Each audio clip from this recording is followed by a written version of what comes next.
이제 오늘 비유 네 번째 시간입니다. 오늘 내용은 아마 비유 중에서도 구조 자체가 가장 간단한 비유 중에 하나입니다. 스토리가 뭐 설명할 것도 없이 매우 단순하게 돼 있어요. 밤중에 친구가 찾아왔어요. 근데 마침 이 친구는 허기가 졌고 우리 집에는 이 친구의 허기를 면하게 할 양식이 없는 거예요. 해서 옷을 주섬주섬 주워 입고 이제 옆에 사는 친구 집으로 찾아온 친구를 대접하기 위해서 빵을 구하러 가는 겁니다. 문을 똑똑 두들기고 떡 있으면 좀 달라고 부탁을 하는 장면이죠. 그러면서 예수님의 그 정황을 설명하면서 예수님이 묻는 질문으로 끝이 나요. 그러면 그 떡을 구하러 온 친구에게 집안에 있는 친구가 요구받는 친구가 밤은 늦었고 아이들은 잠들어 누웠으니 내일 와라. 그럴 수 있겠느냐. 그 말은 어떤 확실한 대답을 예상한 질문입니까? 떡을 줄 수밖에 없지 않느냐라는 확실한 대답을 요구한, 의도한 질문이에요. 그래서 우리는 이 본문을 익히 들어 알고 있으면서도 이 본문에 대한 그 초점을 많이 곡해를 해왔습니다. 어떻게 해왔는가 하면, 그러니까 이제 주로 기도를 설명할 때 이 본문이 등장을 하죠. 그러니까 기도라는 것은 끈질기게 문 밖에 서서 가지 말고 버티고 서 있으면 친구인데 어떻게 안 주겠냐. 반드시 주게 돼 있다. 그래서 끈질기게 한 번 부탁해가지고 안 되면 에이 됐다 그러고 돌아가면 못 얻는다 이거예요. 그러니까 얻어질 때까지 가고 또 가고 가고 또 가고 그렇게 끈질기게 요구를 하면 떡을 얻을 수 있다. 그러니까 기도도 그렇게 해야 된다. 이렇게만 이해를 갖게 된다면 이 본문을 상당히 잘못 이해한 것이고 신학적인 큰 문제가 발생을 합니다. 간단한 예를 하나 들죠. 여러분 집안에 애들 다 키우죠. 애들 키우는 과정에서 벌어질 수 있는 흔한 일들인데 이제 말 겨우 배우기 시작한 한 3살짜리 아기가 방에서 엉금엉금 놀다가 고개를 이렇게 들고 선반 위에 아주 반짝하면서 날이 시퍼렇게 선 과도 하나를 봤어요. 그러니까 신기하니까 애야 뭐 알겠어요? 그게 위험한 건지 안 위험한 건지? 가리키면서 애들 보통 그러잖아요. 그러니까 엄마가 벌써 무슨 뜻인지 알죠. 안 돼! 큰일 나. 그래. 애들 보통 그러잖아요. 예. 이때부터 이 녀석이 밥도 안 먹고 뒹굴고 그냥 떼를 쓰고 3시간을 그러니까 엄마가 그 아이의 끈질긴 태도에 감동을 먹어가지고 야 안 되겠다. 너 이거 저기 줄 테니까 너 이게 위험한 거니까 조심해서 하게 취급하고 조심해서 놀아라. 그렇게 그 과도를 선반에서 척 꺼내줄 부모가 있을까요? 네. 정신 나간 부모죠. 만약에 준다면. 이런 본문을 그런 구조로 접근을 하면 문제가 생기죠. 어떤 문제가 생기냐면 하나님과의 관계면에서 무의미하게 되고 하나님의 인격적인 성품에 대해서 무의미하게 돼요. 뭐만 남아요? 끈질기게 매달리고 끈질기게 요구하는 그 구하는 자의 태도만 초점이 맞추어져요. 그런 거는 어디서 얘기하는 건가 하면 다른 무속 종교에서 얘기하는 겁니다. 무속 종교에도 기도가 있어요, 없어요? 있죠. 근데 무속 종교의 기도의 초점은 지성이면 감천이라는 개념이에요. 그러니까 상대가 누구든지 간에 뭐 빗자루 귀신이든 화장실 귀신이든 몽달 귀신이든 총각 귀신이든 상관없어요. 상대가 누구든지 간에 지성을 드리는 사람의 초점이 있어요. 그게 무속신앙이 갖는 기도의 원리입니다. 그래서 새벽 목욕제기하고 정한수 떠놓고 100일 기도, 1000일 기도 이런 거 하거든요. 가끔 가다가 이 성금 가운데도 1000번제라는 게 올라와요. 그거는 1000번 예배를 드렸다는 말이 아니에요. 1000마리의 번제, 제물을 가지고 솔로몬이 제사를 드렸다는, 엄청난 크기의 규모의 제사였죠. 그런 의미입니다. 1000일을 계속 하나님 앞에 빠지지 않고 나가서 예배를 드렸다, 그런 말이 아니에요. 그러니까 우리가 뜻밖에도 기도에 대한 이해를 가질 때 우리 속에 이런 무속적 개념이 깊게 뿌리하고 있어서 우리 인간의 끈질김에 이 본문의 초점을 몰고 가는 경우가 태반입니다.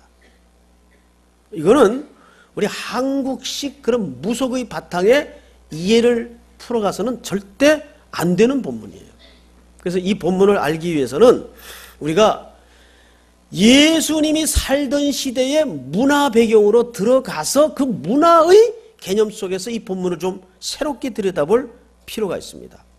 지금부터 예수님 시대로 슬쩍 여행을 떠나서 그 시대 속에서 이 본문은 어떤 의미를 담아내고 싶었던 걸까를 보도록 하겠습니다. 우선 5절을 보세요. 또 이르시되 너희 중에 누가 벗이 있는데 밤중에 그에게 가서 말하기를 벗이여 떡 3덩이를 내게 구워달라. 내 벗이 여행 중에 내게 왔으나 내가 먹일 것이 없노라 하면. 자, 여기를 보세요. 우선 우리가 몇 가지 좀 이렇게 설명할 필요성이 발생했습니다. 첫째, 친구가 찾아온 시간이 언제예요? 한밤중이에요. 한밤중이라는 표현은 초저녁이 아니라 해가 떨어진 그런 밤을 얘기하는 게 아니라 늦은 밤, 깊은 밤을 얘기합니다. 이게 우리 일반적인 상식으로 이해가 되는 시간입니까? 아무리 친구라도 아니 그렇게 늦게 친구 집을 찾아가면 어떡할 거예요? 그런데 히브리 사람들의 삶의 문화 배경 속에서는 이것이 굉장히 자연스러운 일이었어요. 왜? 그들은 낮에 절대 여행을 못합니다. 너무 해가 뜨거워서 낮에 그런 여정을 계획했다간 몇 리도 못 가서 발병이 나거나 큰일 납니다. 여러분 팔레스타인의 그 살인적인 햇볕 밑에 한번 걸어가 보세요. 얼마나 걸을 수 있겠는가? 못 걸어요. 그래서 이들은 해가 질 무렵인 서늘한 무렵에 밤을 이용해서 여행을 하는 것이 일반적인 습관이었어요. 그래서 한밤중에 친구가 찾아오는 것은 이스라엘 공동체 관습상 얼마든지 있을 수 있는 일입니다. 자, 한 가지 해결됐죠? 근데 문제는 뭐냐 하면 이 친구를 맞은 이 친구도 또 문제예요. 한밤중에 옆에 친구 집에 또 가요. 자기 집에 먹을 게 없다고. 가서 뭘 내놓으라 그래요? 떡을 내놓으라 그래요. 자, 이게 과연 뭘 얘기하는 걸까? 이걸 알기 위해서는 히브리 사람들이 그 마을에 살면서 갖고 있는 공동체 의식의 내용을 좀 아셔야 돼요. 뜻밖에도 히브리 사람들하고 우리 한국 사람들하고 그 공유하는 정신세계가 뭐냐면 품앗이 정신세계가 있어요. 우리도 농번기 때 시골에서 농사를 돌아가면서 같이 지어주죠. 오늘은 박서방네 논을 매주고 내일은 힘을 합해서 김서방네, 송서방네 이렇게 김을 매줘요. 밭을 매요. 그렇듯이 이스라엘 사람들은 한 마을에 살면 거의 한 가족의 개념이에요. 그래서 이 사람들은 떡을, 양식을 만들 때 이렇게 만듭니다. 자, 오늘은 너희 집에서 빵을 만들어라. 그리고 그걸로 돌려 먹자. 내일은 우리 집에서 할게. 해서 어느 집에 떡이 있는가 정보가 자연스럽게 교환되게 돼 있어요. 그리고 예를 들어 예루살렘으로 예배를 드리러 간다 했을 때도 너네 아이 우리 아이 구분이 없어요. 그냥 그 일행에 섞여 있으면 당연히 우리 아이처럼 돌봐주겠지라는 생각들을 누구나 갖습니다. 그 대표적인 예로 예수님의 부모들이 예수님 없어진 줄을 바로 알았습니까? 얼마 지나서 알았습니까? 얼마 지나서 알았단 말이에요. 그래서 가능했던 이야기고 스토리입니다. 당연히 동네 사람들 친인척 일행 속에 있겠지. 이 생각이 가능했기 때문에 그게 이제 공동체의 특이한 정신이에요. 그래서 이 사람들은 예를 들어 우리 집에 찾아온 손님은 옆에 친구의 손님이기도 합니다. 이 구분이 없어요. 그래서 우리 집에 손님이 찾아왔는데 먹을 것이 없다. 그러면 그걸 그대로 홀대하거나 한대에 내놨다가는 마을의 전체 공동의 수치로 이해를 했습니다. 그래서 그 밤일지라도 어느 집에서 가든지 빵을 구해와야 동네가 수치를 당하지 않는 거예요. 이게 소위 나그네 환대법입니다. 성경을 이해하는 데에는 성결법, 나그네 환대법 이런 법이 굉장히 성경 이해에 중요한 그들의 문화 개념이었어요. 그런 의미에서 친구가 밤에 찾아왔고 떡이 없을 때 다른 친구 집에 가서 왜 공동의 책임이니까 떡을 구했던 겁니다. 자, 그런데 여기서 중요한 것은 히브리 사람들이 갖는 친구의 개념을 알아야 돼요. 여러분 혹시 그 오래전에 나왔던 그 유호성 씨하고 장동건 씨가 출연했던 친구라는 영화 아시죠? 그 친구라는 영화의 첫 장면에 보면 친구에 대한 사전적 낱말이 설명이 됩니다. 친구란 오래 두고 사귀어 온 벗. 사전적 풀이가 쭉 자막으로 흘러요. 그리고 이제 그때부터는 웬 쌍욕만 등장을 해요. 그 영화는. 그거밖에 기억 남는 게 없어요. 그런데 히브리 사람들이 갖는 친구라는 개념은 단순히 오래 두고 사귀어온 벗 정도의 개념이 아니에요. 히브리 사람들은 네 것, 내 것 구분 없이 지낼 수 있는 관계를 최고로 표현할 때 무슨 표현을 쓰냐면 친구라는 표현을 써요. 그래서 예수님께서도 말씀 중에 이런 말씀을 하셨죠. 친구를 위하여 목숨을 버리는 자는 그만큼 그들은 친구를 굉장히 중요한 관계로 최고의 표현으로 이해를 해요. 그런데 여쭤볼게요.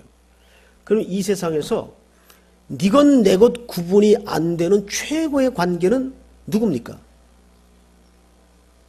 누구요? 부부요? 아니에요. 부부는 아닙니다. 부부는 이게 맹랑한 관계예요. 부부는 그래서 무천이라 그러죠. 무천이 역설적인 의미가 녹아져 있어요. 정말 촌수가 없이 한 몸이지만 끝나면 그것처럼 맹랑한 관계가 없죠. 그냥 남이에요. 님이 점 하나 찍으면 남이 돼요. 간단해요, 부부는. 그런데 죽음도 가를 수 없는 그런 관계가 부자지간의 관계입니다. 부모 자식 간의 관계예요. 맞죠? 그래서 뜻밖에도 히브리 사람들은 부자지간의 관계도 친구라고 부릅니다. 이게 최고의 표현이에요. 그러니까 목숨보다 중요한 거예요. 그리고 이 사람들은 공동체 생활 속에서 이 수치 문화가 그렇게 중요했어요. 안식일 날 적이 무기를 들고 쫓아오는데도 안 뛰어요. 왜 안 뛰는지 아세요? 안식일 날을 그 율법을 지키기 위해서가 아니라 창피를 안 당하기 위해서 절대 뛰지 않습니다. 그러니까 율법보다 더 중요한 게 목숨만큼 중요한 게 뭐예요? 수치 문화예요. 이제 이런 입체적인 그 당시의 문화를 넣고 오늘 본문을 보셔야 돼요. 그러면 오늘 본문을 왜 사람들은 자꾸 끈질기게 기도하면 응답한다는 쪽으로 이해를 했을까? 8절 말씀의 오해 때문에 그렇습니다. 8절을 한번 보세요. 자, 우리 시온대원들 한번 오늘 귀한 찬양 아주 감사한데 8절만 한번 읽어보시겠습니까? 시작. 내가 너희에게 말하노니 비록 벗됨으로 인하여서는 일어나서 주지 아니할지라도 그 간청함을 인하여 일어나 그 요구대로 주리라. 자, 여러분 앞을 보세요. 여기서 표현된 단어 하나 때문입니다. 간청이라는 단어예요. 옛날 성경에는 강청이라고 되어 있어요. 이 아나데이아, 이 아나데이아라는 말은 헬라 말인데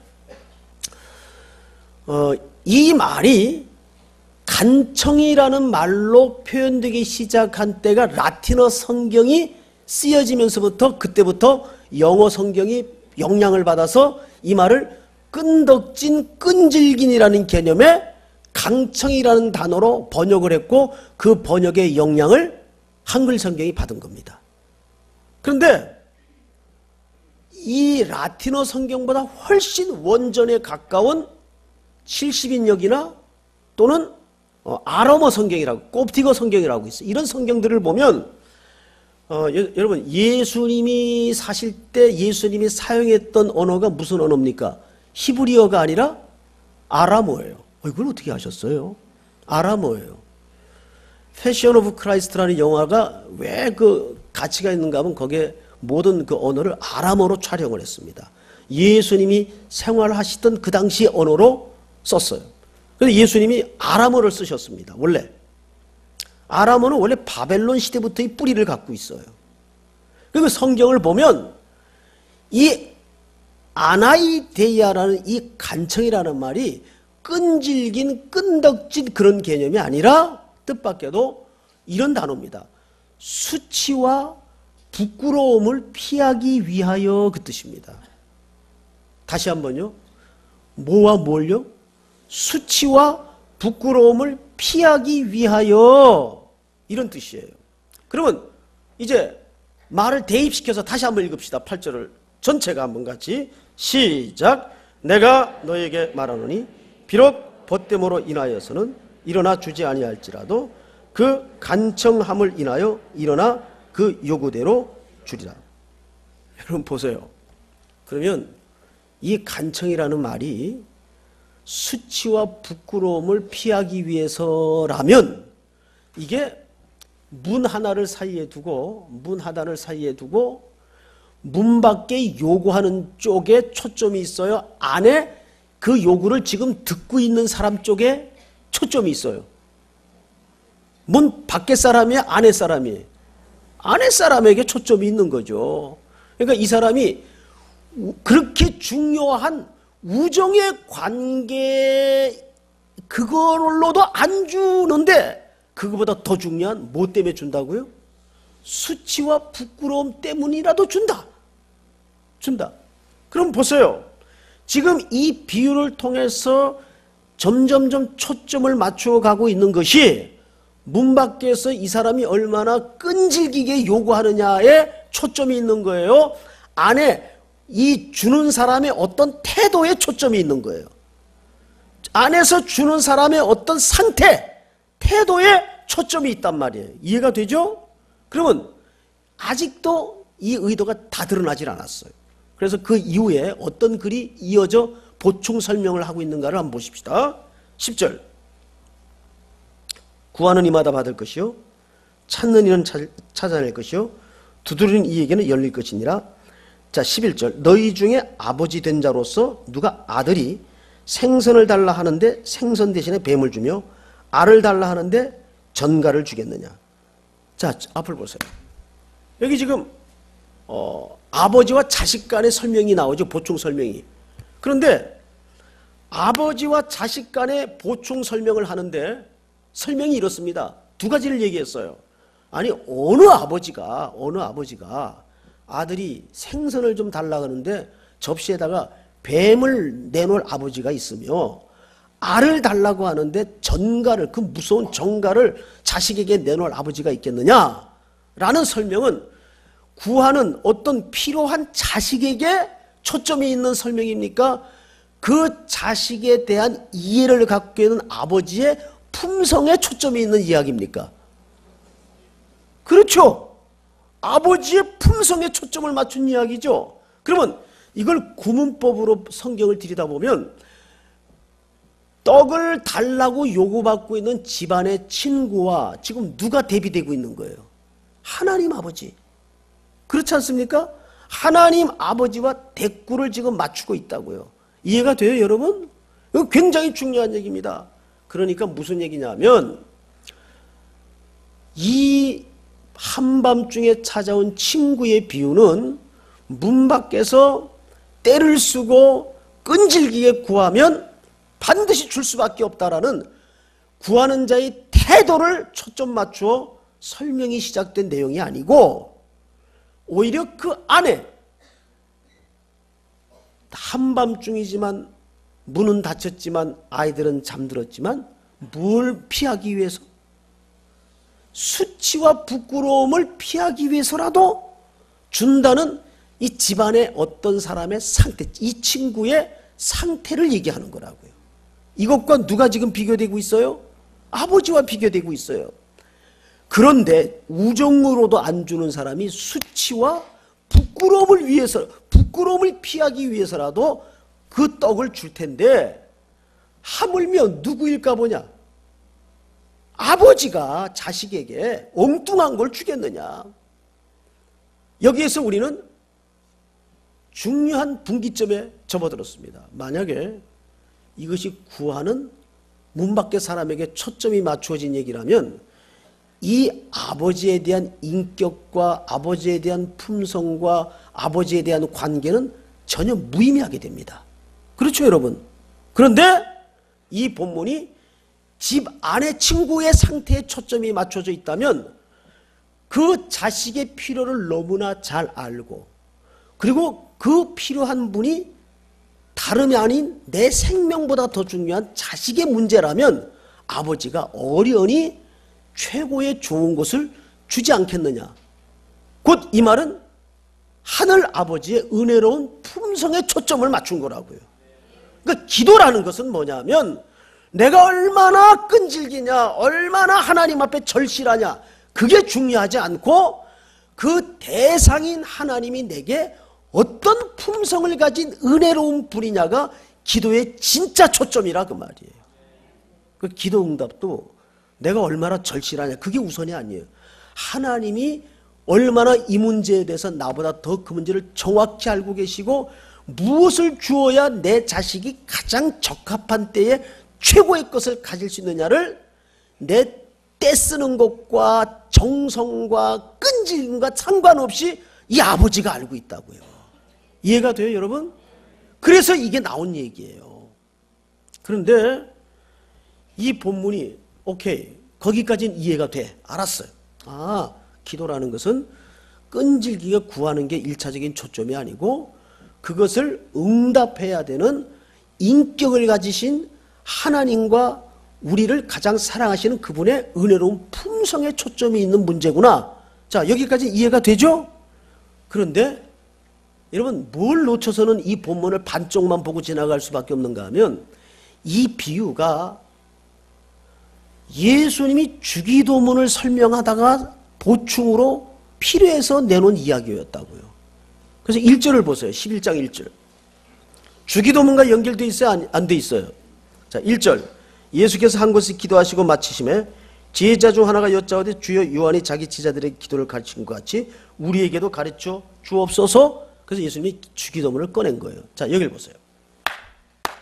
이제 결론 겸 중요한 막바지에 접어들었습니다. 성경에서 제자들이 예수님에게 직접 먼저 기도를 가르쳐달라고 나선 현장이 여기가 유일해요. 여기가 최초예요. 근데 왜 기도를 가르쳐달라고 그랬을까요? 그 사람은 기도 도사들인데 쫙 주문대로 외우고 있는 게 많은데, 그런데 이때는 무슨 에세네파, 세례 요한의 제자들 그룹, 바리새파, 여러 사두개파, 종파들이 있었어요. 근데 그 종파들이 사명선언문처럼 전부 자기들의 어떤 정체성과 결속력을 상징하는 기도문, 선언문을 갖고 있었어요. 다 있더라고요, 보니까. 그래서 예수님의 제자들이 선생님, 우리도 저런 거 하나 만듭시다. 요청을 한 거예요. 그러자 주님이 꺼내놓은 게 그 유명한 주기도문이었어요. 하늘에 계신 우리 아버지여 이름이 거룩히 여김을 받으시오며. 근데 이 주기도문은 전체 구조가 모두 7개의 요청으로 돼 있어요. 7개의 간구로 돼 있다 그 말이에요. 모두 몇 개의 간구요? 7개의 간구로 돼 있어요. 여기서 이제 어렵습니다. 모두 7개의 간구로 돼 있는데 헬라어 원문을 보면 이 구조가 무슨 히브리 문학 기법을 썼는가 하면 카이즘이라는 기법을 썼어요. 카이즘이라는 기법은 그냥 한번 듣고 지나가서 이해가 안 돼도 이해 안 돼도 괜찮아요. A, A-, B, B-, C, C-, 그 다음 뭐예요? D가 나와요. D가. A는 A-로 해결이 되고 B는 B-로 해결이 되고 C는 C-로 해결이 돼요. 근데 D는 딱 정확히 한 문장이에요. 어떤 받아칠 문장이 없어요. 그래서 이 카이징 기법이라는 건 뭐냐면 이런 비교와 대꾸를 통해서 마지막 유일하게 남는 문장이 사실상 그 문학 기법에서 의도하고자 하는 핵심 문장이란 말이에요. 그거를 드러내는 문학 방법이에요. 근데 이 주기도문이 그런 대꾸법으로 기록이 돼 있어요. 그래서 다 걸러내 보니까 딱 한 문장이 남는데 오늘 우리에게 일용할 양식을 주옵시고 이 문장이 남는 거예요. 그럼 이게 곧 무슨 말이 되냐면 주기도문에서 제일 중요한 단어를 중요한 문장을 뽑으라면 다 이것도 가지치고 저것도 잘라내고 이것도 잘라내고 저것도 잘라내서 딱 한 문장만 남기라면 딱 3절 말씀이에요. 3절을 한번 보세요. 다 같이 시작. 우리에게 날마다 일용할 양식을 주옵시고. 좀 실망스럽죠? 아니 겨우 그러면 일용할 양식을 구하도록 가르치시기 위해서 그 유명한 주기도문을 하나님께서 이 아들을 통해 우리에게 설명하셨을까? 좀 실망스럽죠? 겨우 빵이란 말이냐? 이런 질문이 남습니다. 겨우 떡의 문제란 말이냐? 그런데 누가복음의 주기도문 가지고는 이 주기도문의 진의가 온전히 드러나질 않아서 우리는 전통적인 성경이 성경을 보충해 주는 방법을 쓸 수밖에 없어요. 사복음 다른 복음서에 이 주기도문을 또 어떻게 설명을 해놨는가를 한번 돌아가 보십시다. 우리 마태복음 6장을 한번 열어보세요. 이제 거의 다 왔어요. 거의 다 왔어요.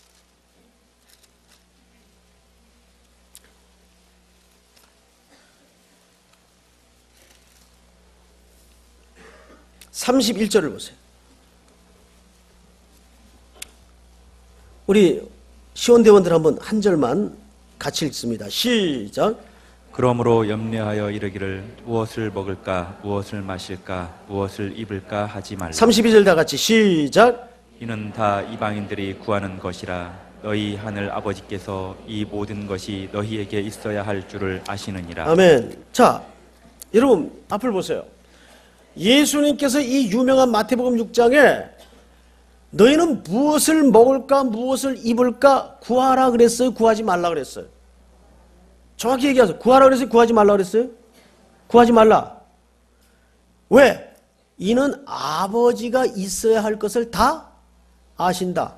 그러니까 육신을 위한 필요는 누가 다 알고 계세요? 하나님 아버지가 우리 아버지가 되시기 때문에 알고 계세요. 그래서 더 적극적으로 뭐라고 설명이 붙어 있는가 하면 그런 것들은 다 누가 구하는 것이라. 이방인은 다른 나라 사람들을 이방인이라고 말하는 게 아니라 아버지가 없는 나머지 전부. 우리는 하늘 아버지를 아버지로 모시고 있는 사람들 아닙니까? 그런 의미에서 우리는 이방인입니까? 하나님의 자녀입니까? 하나님의 자녀예요. 여기서 말하는 이방인은 아버지가 없는 사람들은 자기 힘으로 살아가야 돼요. 왜? 자기 인생의 주인이 자기일 수밖에 없으니까. 우리도 옛날엔 그 자리에 있었는데 우리에게 어느 날 아들 그리스도를 통해서 우리가 그 안에 들어가게 되었다고요. 양자로 우리가 받아들여진 거예요. 하나님 앞에. 그래서 우리가 아버지가 생겼어요. 어느 날. 근데 그 아버지가 어떤 아버지인가 하면 천지를 창조하시고 전지전능하시며 우리를 사랑하시는 아버지예요. 그래서 그 아버지는 우리가 먹을 거 입을 거 쓸 것을 다 아세요. 그래서 너희들 그런 거 구하지 마라. 내가 다 안다. 그런데 마태복음 앞으로 넘어가서 6장 몇 절을 보시냐면 9절을 보세요. 여기 주기도문이 등장을 하는데 제가 좀 읽겠습니다. 그러므로 너희는 이렇게 기도하라. 하늘에 계신 우리 아버지 이름이 거룩히 여김을 받으시며 나라가 임하옵시며 뜻이 하늘에서 이루어진 것 같이 땅에서도 이루어지이다. 11절 다 같이 시작. 오늘 우리에게 일용할 양식을 그만. 주시옵고. 자, 여기는 주기도문을 가르치면서 일용할 양식을 구하라고 돼 있어요? 구하라고 돼 있지 않아요? 헷갈리죠 이제? 에? 아까 뒤편에서 볼 때는 분명히 구하라 그래서 구하지 말라 그랬어요. 근데 이건 또 뭐예요? 그 어느 장단이 춤을 춰야 돼 우리가? 그저 바라만 보고 있지. 나미의 노래인가요? 예. 왜 설교 시간에 그런 유행가 가사가 등장하는지 모르겠어요. 뭐가 맞을까요? 여러분, 그런데 우리가 마태복음 6장에 일용할 양식이라는 그 일자가 적혀있는 풋노트를 한번 보세요. 뭐라고 돼 있어요? 내일의 양식을. 자, 앞을 보세요. 여러분, 이 성경은 원래 원전에 가까운 해석을 들여다보면 이 오늘의 양식이 사실은 무슨 양식인가 하면 내일의 양식이라는 말이 됩니다. 자, 이 말이 왜 가능한 걸 제가 설명을 드릴게요. 이제 어려운 건 다 지나갔어요. 이것만 고비를 넘으면 여러분들이 이제 통전적으로 이해를 갖도록 되어 있습니다. 주기도문의 헬라말을 들여다보면 이 동사가 전부 과거 부정문으로 쓰여져 있어요. 근데 이거를 명령문으로 전부 다 바꿨습니다. 근데 이게 명령문으로 바꿔지면 히브리 이 헬라어 문법상 어떤 일이 벌어지는가 하면 과거, 현재, 미래의 담벼락이 무너져요. 그러니까 항상 과거도 현재가 될 수 있고 현재도 미래가 될 수가 있어요. 그러니까 이 말은 무슨 얘기가 되냐면 오늘의 양식이 곧 무슨 말하고도 같다는 말입니까? 내일의 양식이라는 말하고도 같다는 얘기예요. 그리고 원래 원문에는 이게 내일의 양식, 마헬 이렇게 되어 있어요. 그 내일의 양식이라고 표현된 성경이 있나요? 어디? 성경에 내일의 양식을 본 사람 한번 손들어 보세요. 내일의 양식. 내일의 양식이 성경에 나옵니다. 그 현장을 제가 안내해 드릴게요. 성경은 찾지 마시고 제 말에 귀를 기울여 보세요. 이스라엘 백성들이 홍해를 건너서 광야에 나왔죠. 광야에서 뭐 먹고 살았습니까? 하늘에서 펄펄 흰 눈처럼 내리는 만나를 먹고 살았어요. 오늘도 만나, 내일도 만나. 만나 무침, 만나 볶음, 만나 비빔밥. 상당히 좀 지겨웠을 것 같아요. 그런데 정확하게 하루분만 내렸어요. 맞죠? 그런데 이틀분이 내린 날이 있었어요. 언제였습니까? 6일째 되는 날. 뭘 위해서? 그 다음날 안식일을 누리도록 하기 위해서 6일째 되는 날은 내일의 양식이 미리 내렸어요. 그래요, 안 그래요? 그러니까 성경에 내일의 양식이 있습니까, 없습니까? 있죠. 자, 그럼 잘 보세요.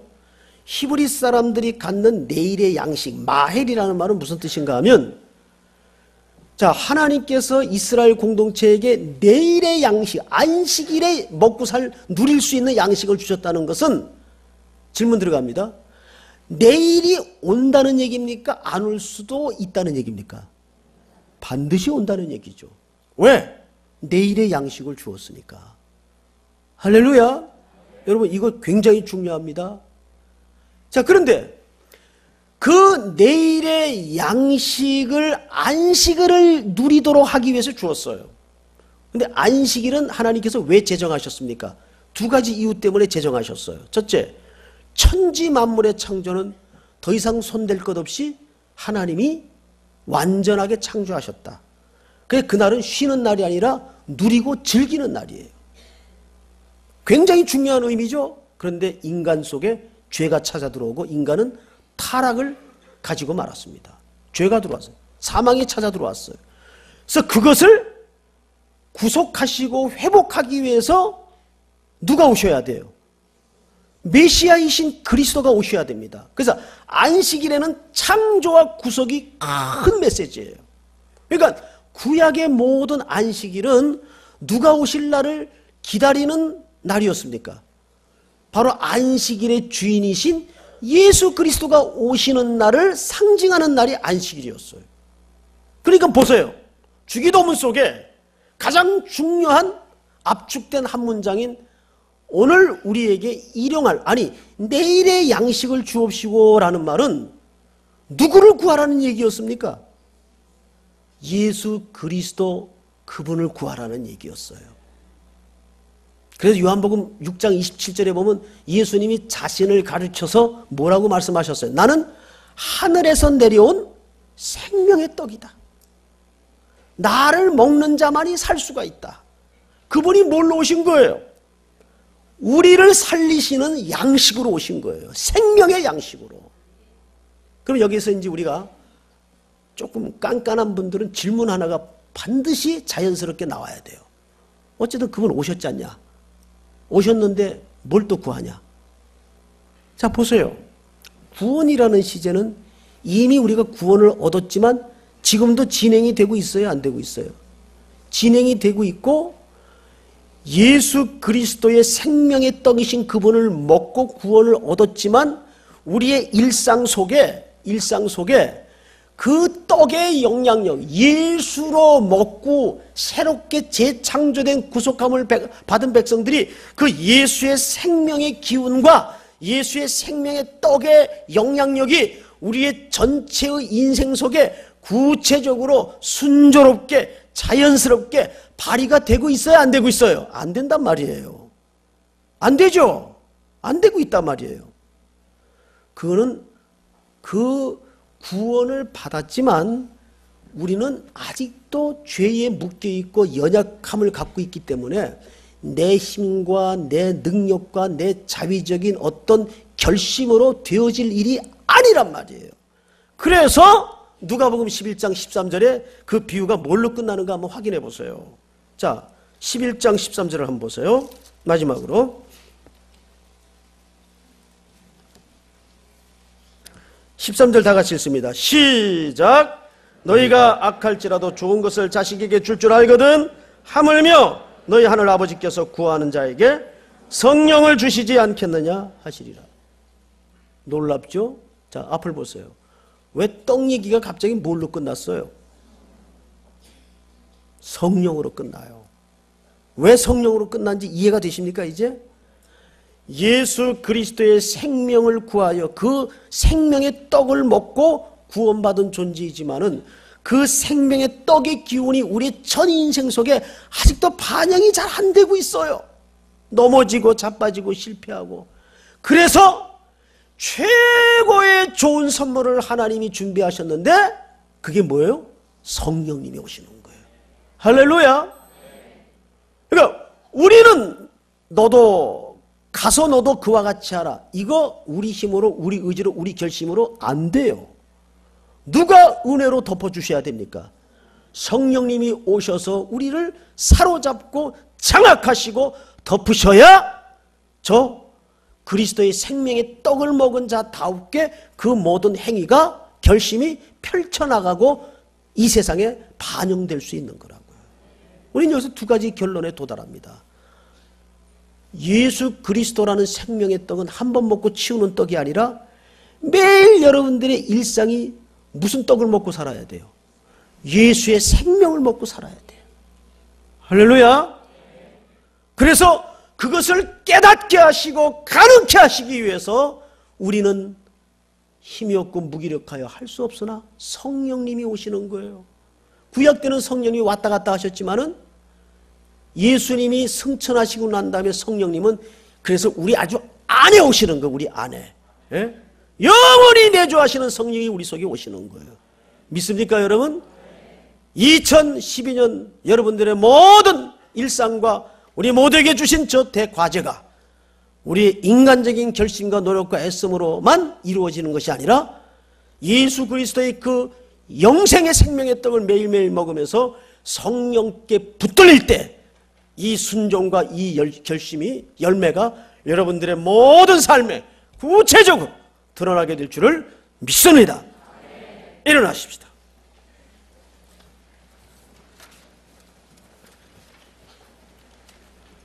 마음이 상한 자를